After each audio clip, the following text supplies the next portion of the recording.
Gotham's political landscape has completely flipped, and Batman is officially public enemy number one. Batman number 8 just delivered a massive paradigm shift, with Mayor Pamela Isley and Police Commissioner Vandal Savage teaming up to launch a full scale crackdown on vigilantes.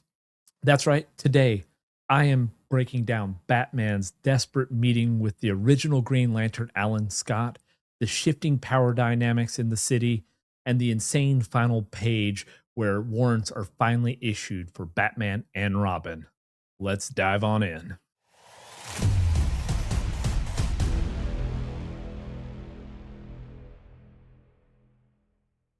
Issue number 8 opens up to some serious close up headshots of Jack, Vandal, and Alan, with Vandal having been asked there by someone, and Alan looks like he may have some trouble on his hands where he is. Apparently, Alan has walked down the wrong street and must now pay the taxes, while Savage seems to have been someone who looks like Pamela Isley. And on the last panel, we see the ring Alan is wearing. And given the style of ring, for those of you who aren't familiar with him, this is Alan Scott, the original Green Lantern. Clearly, in this issue, we are focusing on 3 different stories at the same time because a lot of the pages are broken into threes. We have Jack on the train talking, Vandal and Isley, who is now the mayor, talking about the war he wants to wage on Batman, and Alan, who's getting ready to make short work of these thugs. And we get a voiceover from Scott as we kind of meld the 3 stories together on this one page, again, making short work of the street gang, tying them up, and Vandal pushing for more radical transformation. Vandal is presenting his information to Pamela about the threat of using vigilante justice, how it undermines regular law enforcement, and after all, lawlessness in the name of law is still lawlessness. We see that Scott had an audience while he was doing his Green Lantern thing, Batman, and he introduces himself, making sure that if I hadn't already told you, you know that this is Alan Scott, the OG Green Lantern. And the next 2 pages are interesting as we see Scott sitting in a coffee shop talking to Batman, clearly knowing who he is because he's speaking about business deals. And then we get to see that it's actually Batman. He didn't change into Bruce, it's just Batman sitting there with him having a cup of coffee. I mean, tell the world, why don't you? But why? Why not just change back into Bruce? It's because he wants to be seen. He wants the people in that neighborhood to know they aren't forgotten, and the bad guys to know he's still around. But there's more to it than just that. Batman has a problem, a Vandal Savage problem. And while he may be the world's greatest detective, he's also humble enough to learn from someone wiser. Back with Savage and Isley, he continues to go on about how Gotham doesn't need the Batman anymore.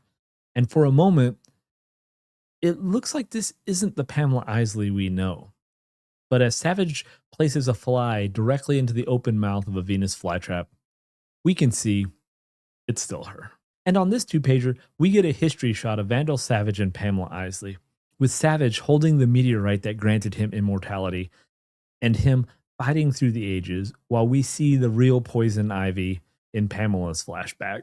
All right, guys, kind of quick cut in just for those of you who aren't as familiar with Vandal Savage. Now, his story has changed over the years and he has been retconned several times, and we don't have time to go into every single version of him. But most notably, Vandal Savage, he was a Cro-Magnon man who lived 50,000 years ago, roughly, and he was granted immortality when he came into contact with a meteor.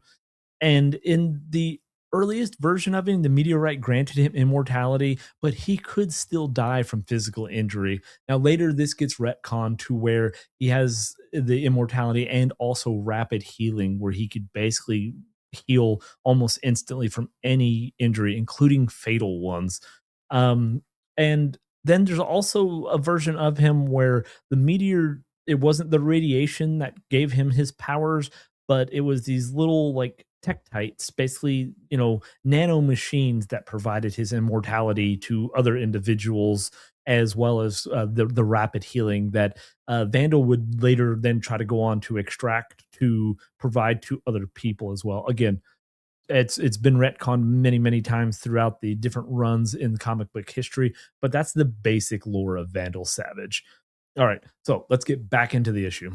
Over the next couple of pages, we have Jack and Hudson walking the streets of Gotham, talking about how goodness isn't transactional. And that's kind of referencing the previous page with Isley and Savage, where she asked what's in it for her.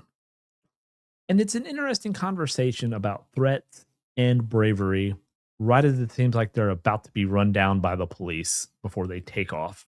We then cut back to Batman and Alan, and they talk about Savage and how his longevity is failing. He needs to recharge with some of the relics that were present on the day of the meteor, but Batman and the kids stopped all of that. Batman's being a little dodgy about where the relics went. Odds are he knows exactly where they are, and that's why Savage is doing what he's doing. Otherwise, this makes no sense. I mean, trying to take control of Gotham in an authoritative kind of figure way as commissioner feels too small for Savage. His plans are usually more grandiose. After all, Savage thinks on a grander timescale than we do. Having lived that long, how could you not? So why is he here in Gotham with the one man that keeps beating him at his own game, if not for survival? Instead of trying to hatch a plan only to be beaten by Batman, maybe it's time for Vandal Savage to beat Batman in his own game. Partnering with the mayor to turn the GCPD and all of justice on Batman and other vigilantes is how he will beat Batman at his own game. And he will do it under the guise of law and order. While all that's going on, Jack can't help but feel trouble is on the way as they watch this building burning. Batman and Alan continue their discussion. He has given Batman a lot to think about, and Batman even offers Alan some advice on his quantum superconductors. After all, permanence is expensive. And as Batman pulls his usual disappearing act, Alan makes one last stop to get a newspaper. And what's the front page headline? Wanted, Batman and Robin. Warrants have been issued for Batman and Robin. So clearly, Vandal has made his first move. And that is where this issue ends, guys. All right, very interesting one because it seemed like we got a little bit of Vandal Savage at the very beginning of this series, and then that kind of died off, and they were going in with this other family, kind of controlling all of the violence and all of the crime in the city. So now we're kind of going back to Vandal Savage, which I like. And then now I've also thrown Pamela Isley into it, which is kind of interesting. So I'm really curious to see where this issues or series is going. I happen to love this one so far. I think they're doing a great job with it. Let me know down in the comments. How are you feeling about it? Do you like it at all? Or are you excited to kind of maybe explore a little more into Vandal Savage and his origins? If you would like me to do a full video on Vandal Savage, I know we quickly went over kind of a brief synopsis of him, but I can do a full video. Let me know down in the comments, and I'd be happy to do that for you. And while you're doing that, guys, you wouldn't mind giving this video a like, since my eyes are burning here for you guys, as you see. Sorry. Subscribing to the channel and having your bell notifications clicked so you get alerted every time we release new videos. I've just recorded about 4 of them for you guys. Those will be coming out, and if you have your notifications clicked, you will get alerted.